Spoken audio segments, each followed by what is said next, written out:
Well, I'm down here with the 246 Pinkies out, BMW E30, Chris Huggins, the winner of the Lifeline 24-hour Classic for 2019. What's that feel like, man? I don't know what to say, man. Been trying to win this race for 5 years now. This is awesome. A hell of a race to win. It's one of the hardest we have. People don't realize how hard the 24 is here at VIR, but this is your home track? This is our home track, and this is the hardest race we do. Yep. And it took five tries to get here. I'm super proud to be here, and the whole team. I mean, I couldn't do it without all of them. I mean, good Lord, everyone. Woo! Bill Riley. Yeah. Second place. First in D class. First in D. In a 24-hour race. Yep. Yeah, I mean, it was a great run. It was our first finish with the car, and everybody drove great. And, so it was good to get one under our belt. We had a little bit of problems with this car, and it's getting it to finish, so pretty happy now. So we were all talking, basically about every, I think it was like hour or so you had to fuel. That was a lot of pit stops. Yeah, I mean, I think every hour, 15 hour, 20 we had to fuel. We were trying to catch some yellows, and it didn't work out for us at all at the beginning.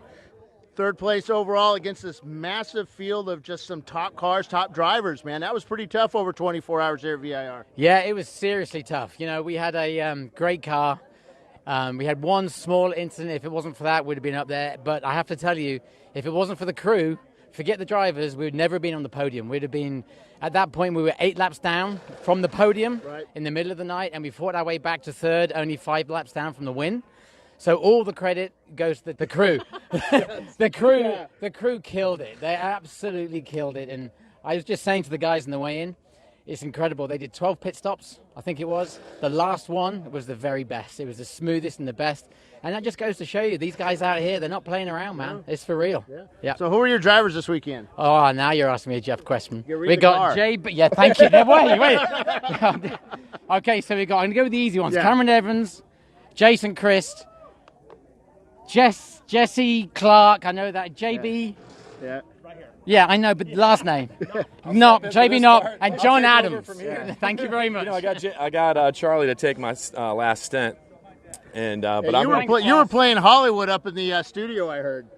There you are. Man, we've got a lot. It's all these tall guys, Right. No, we want to give a huge shout out to Big Mike up in New York, Ignite U. These guys are doing a small business entrepreneurial incubator, really making a difference for the folks up in upstate New York. Mm-hmm. Nice Tech, those guys, they make it possible. Would like to thank Bimmerworld for giving us the selector rod. I heard about that. In the middle of the night. How hard was that to change? Well, I would consider that extremely hard to change, except that John Gaskins changed it 40 seconds from the time we placed it in his hands, so fast that John Adams was driving, was not ready when we dropped the car. Wow. Yeah, so like Charlie said, the crew was just amazing. As drivers, we really didn't do our job. We did not stay clean. And we had some contact in the right rear that caused us a significant toe change. It cost us a couple of seconds a lap, and of course, we had the selector rod go as well. So, again, our crew was just absolutely fantastic, keeping us going out there. They were fixing problems in the pits. They were, solving problems, making it happen. And strategy, too. Calling on the strategy, big time. Right. Yeah, so Andrew Manzella was our crew chief. He called strategy all night. Zach Gillette was our crew chief. Andrew is our tech lead, and Zach stayed up all night, put every drop of fuel in this car, made sure that everything was tidy. I mean, it was just fantastic. Ryan Haley had the scanner on his ear the entire 24 hours. And you need that on your ear. Oh, you have to. Especially at night on these restarts, you can't see the restart. You need to be paying attention to the scanner. That helps. But, just a really good effort. We're disappointed with our finish because as drivers, we let the crew down a little bit. But still a great finish. To finish on the podium in this race is a hell of an accomplishment. Yes. So we are super proud about that. Yeah, this is one of the hardest races that I know of because these are all street cars. And going for 24 hours on a track like Daytona, like VIR, is just pretty insane. It really is. There's a ton of wear. The car prep was good. The car held up. the crew did address some issues throughout the night. But yeah, I mean, we're proud of the effort. After the Charlotte race, everybody on the forums and in post-race interviews is talking about how intimidated they are and how, of the track. And it's a big, wide open, great track. Yeah. We had no issues. We come to VIR, and it's just like, I mean, there's just so much contact here. Yeah. It's crazy. Of course, that's our fault. We got to avoid it. But everybody gets really comfortable here. Yeah. And lots of contact out there at night. All right, man. Well, congratulations, third place overall, and did good. Thanks a lot, Bill. We appreciate you guys. Visceral Racing.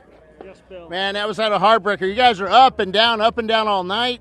It was rough, man. Yeah, the last 4 or 5 hours or so was rough for us. The Camaro got, I think, 3 or 4 pits under full course yellows, and every time they did that, we would lose 2 laps, and then another 2 laps because we were pitting under green, and we couldn't. There was no way, no catching that car, no catching that car. So first time we've ever finished this one in 4 years. Yeah. So we're very, very happy just to finish the whole 24. So we're not complaining at all, at all. So somebody spun it off. We got a really great video of it, spinning it off into a 17 early evening last night. Who was that? Definitely was not me. Oh, okay. Definitely was not me. But they did a great save. They kept it off the wall. We were just wondering who that was. But yeah. Now you finished early. What was the problem with the car? Oh yeah, that would do it. This right here, the very last lap, tire went flat, so we just brought it in, and then so we didn't actually finish the checker, but we didn't lose any positions or anything, so we were still good. But yeah. All right, where are you going to race at next? Where are we going next? Thompson. That's next weekend. Oh no, 2 weekends. 2 weekends, yeah. So we got to get her back together again, get her running, and go to Thompson, and then Pittsburgh next. Yep. Cool. So. All right, man. Congratulations there. Thank you. All right. What's your name, man? I'm Jeff Blum. Jeff, so that was pretty tough. You guys were up there, kind of dropped down a little bit, and it's tough out here. It's tough out here. We were just trying to run consistent laps and keep the car on the track. Last year, we balled one up. Yeah. We went home with one less, and we didn't want to do that again. We just didn't, and we said we got to bring both cars home.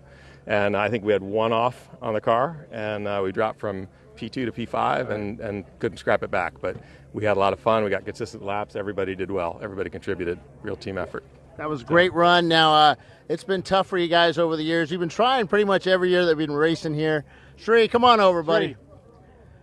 It's been a tough one, man. You guys have been trying. This is one that keeps getting away from you. What's going on, man? I don't know. We just need a little luck on our side and just the timing and everything. But we're going to keep trying, and we're going to get there. So, yeah. It's you get better and better every year. And so tell where you guys at? Well, yeah, but where are you guys out of? Greensboro, North Carolina. Yeah, so you guys are kind of local. You do a lot of track days here too, don't you? Yeah, oh yeah, we do a lot of club racing and stuff also. It's kind of a team thing we do with all of the whole team of mainly club racers. Right. So it's kind of a team building and fun things that we do. Yeah.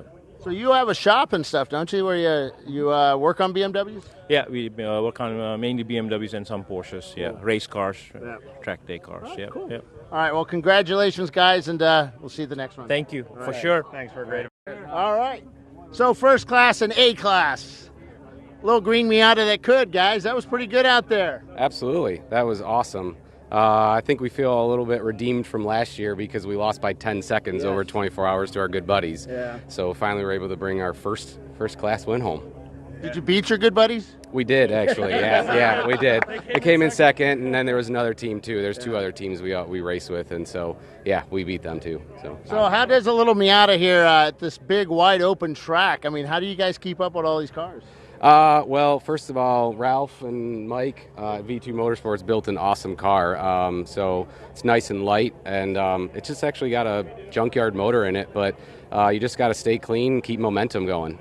So the nice thing is we had a 1.6 before, and now this car is a 1.8, so we actually have the power to make the passes that we need to. So you use the momentum and the power, and that just gets you there. Exactly. With the 1.6, we didn't have that extra power. We'd have momentum oftentimes, but then the BMWs or whatever in front of us would park it in the corners, and we wouldn't have any place to go. Yeah. So now we can at least carry some more momentum and and you pick them off on the straights too. There's a lot of contact out there overnight. Was that difficult driving out there with all cars bouncing off each other? It was very difficult. I think we all shared the same thing. It was pretty wild out there.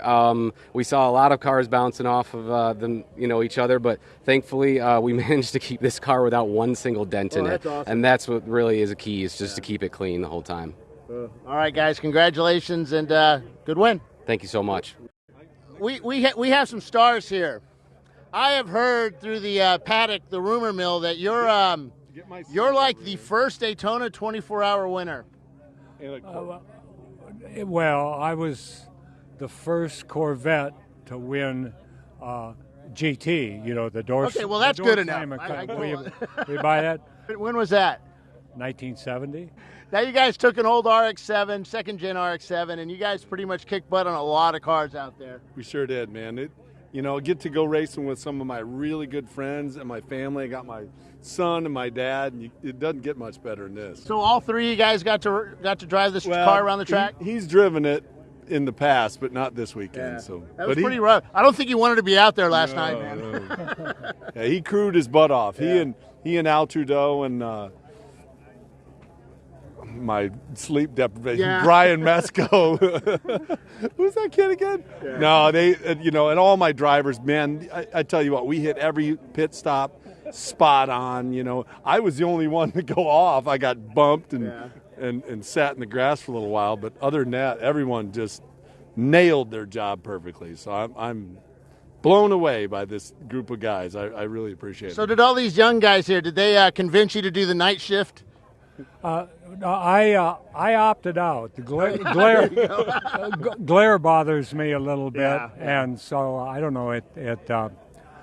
I got some sleep last night, and so he got even with me. He says you can do two shifts in the morning. Oh wow! But, so how is that racing compared to what you did 40, 50 years ago? Gosh, I can't remember that far back. Yeah. No, I think, for one thing, I did have more stamina, and obviously I would have been sharper, but I guess your muscle memory, all your experience, you keep with you, till Alzheimer's sets in. Yeah. So I think that I'm probably a safer. I wouldn't be as good a sprint driver, but I can hold my own in endurance. Cool. We went the last hour and 15 minutes. I went on fourth gear only because fifth gear exploded and the transmission was trying to explode. So I was playing nursemaid, but and saying a lot of Hail Marys. But so what's your name? Jerry Thompson. And you're how old? 81 and a half. Yeah, I heard you were kind of up there in age, but which is awesome because. We don't, I'm 57, and I think I look at this going, man, I think I'm done with this. And I see you, and it's just like, I can do this. I'm 56. Yeah. So, I know. There's a lot more in you. You just got to push yourself. No, he's my excuse, It's like, that's why I tell people, you're still screwing around. And I said, well, I learned a long time ago, it's good for a father to play with his kids. Well, he didn't say what kind of play it was. Yeah, that's right. So who was faster? Oh, Chris is always. Peter was the fastest today. So So who were your drivers this weekend? Actually, I got Peter Stopa, Brian Riley, Patrick Jamin, and Jerry Thompson and Chris Thompson. Yeah. So when are you going to ride with him, man? How old are you? I'm 20 years old right now. Hopefully next race. Okay, cool. Have you raced with him before? Yeah, in Sebring I did my first race with him. How was that? Over New Year's. Was it raining? No. Okay. Yeah, that's not for my me. son right there. And his first race was here in rain on an old car with old tires. Oh, yeah, man. It was bad. Yeah, no, mine. Your dad took care of you. Sailing. Yeah, we were good. I mean, I still managed to put it in the wall, but. Oh yeah. Okay. Well, that's Sebring, man. That's pretty hard. Yeah. Gently. All right. Congratulations, guys, and that's awesome. So much. Thank you. All right, Thank you. TLM. Yes. You guys took EC this weekend at the 24. We did. Kicking butt, man. You know what? We did it with 4 crew guys. They were amazing. They're right here. Trisha, Michael, Ignacio somewhere, David Leda, myself taking care of the cars. The drivers were amazing. Skip, the fastest Mexican in the world, Jeronimo Guzman. Tio somewhere. Back here. The youngest driver in the field, Christina. Am I missing anybody? All the wives. It was awesome. I love Champ Car. It's just amazing to be here. 24 hours. Champ, what did I say? Champ? Oh, Champ. It's the accent. It's all, That's what it is. It is the accent. It's for the ladies. Yeah, there you go. You know, we got some EC love this weekend. What's up? It's just, I just love it. Can you tell? Can you tell I love it? Because I really do. It's amazing. I love racing. I've been doing it forever, and I'll do it forever again. So what was the hardest part this weekend in that 24 driving? Driving at night. Have you ever driven at night? No. Really? And I drove twice. Oh, and the worst part is this is really night here. It's not like that city night. Yeah. I had to use the other cars just to light the way. So That's country night. Yeah, that's right. Country night. That's right. I survived Sebring in the rain, and that was tough. I had to give it up after 10 laps and call for another driver because my old age, I can't see at night. Wow. Yeah, it was that tough here. So, did you guys see any animals out there? Yes. In car number. Bigfoot. We saw Bigfoot. There you go. All right, guys. Congratulations on that. And that was actually pretty good because there were some really fast cars out here. There was. I mean, we had a fight with a Miata for like 10 hours. It was back and forth. Obviously, that M3, that really fast M3, had a problem at the beginning, but they were chasing us, and we were counting laps and doing math, and we hate doing math. Yeah. We're not very good at it, and we had to do it for like 5-6 hours. I'm like, they're going to catch us. Go. So there was no let up. You need to have somebody make you an app for that. Right? Yes. Somebody make an app for that. There you go. All right, guys. Congratulations, and we'll see you at the next one. Thank you.